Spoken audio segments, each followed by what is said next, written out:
நான் உங்கள் பார்த்திபன். இன்று நாம் பார்க்கக்கூடிய மூலிகை செடி என்னவென்றால் ஆடுதோடா. இதன் பயன்களை பற்றி விரிவாக பார்ப்போம்.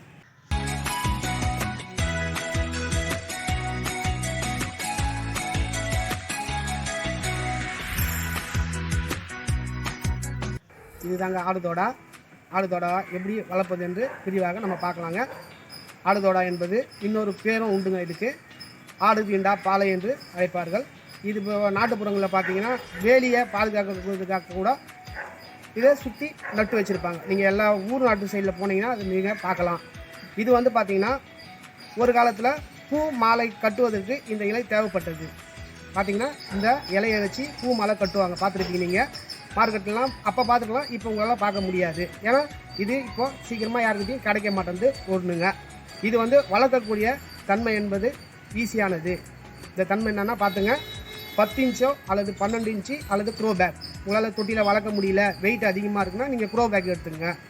மணல், செம்மண், எரு இது மூன்றும் கலந்து நீங்கள் ஒரு தொட்டியில் வச்சிங்கன்னா ஈஸியாக வளருங்க.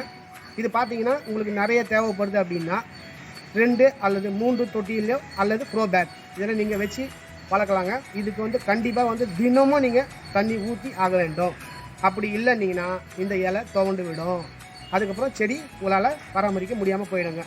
அதுக்கப்புறம் பார்த்தீங்கன்னா இந்த செடி வந்து பார்த்திங்கன்னா வெள்ளை கலரில் நல்லா அழகாக இருக்கும். பார்க்கறதுக்கு பெரிய செடி ஆயிடுச்சுன்னா வெள்ளை கலரில் ஒரு பூ பூக்குங்க.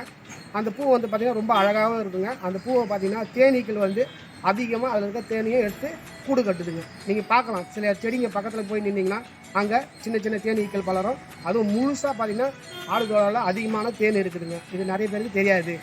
அப்புறம் இதுடைய மூலிகை தன்மை என்ன என்று விரிவாக பார்க்கலாம்.